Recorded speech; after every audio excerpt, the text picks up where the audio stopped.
Welcome back to GearUpWindows YouTube channel. In this video, I will show you how to block pop-ups in the Brave browser. If annoying pop-ups are disturbing you while browsing, this simple setting can stop them. To block all pop-ups, first open Brave browser. After that, click on this one menu icon, and in the drop-down menu, select Settings. Under settings, click on privacy and security in the left sidebar. On the right, you will find site and shield settings. Click on this one. After that, scroll down to the bottom and click on this one, pop-ups and redirects.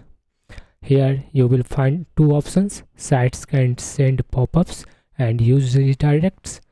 You need to select this one option, second option, that says don't allow sites to send pop-ups or use redirects.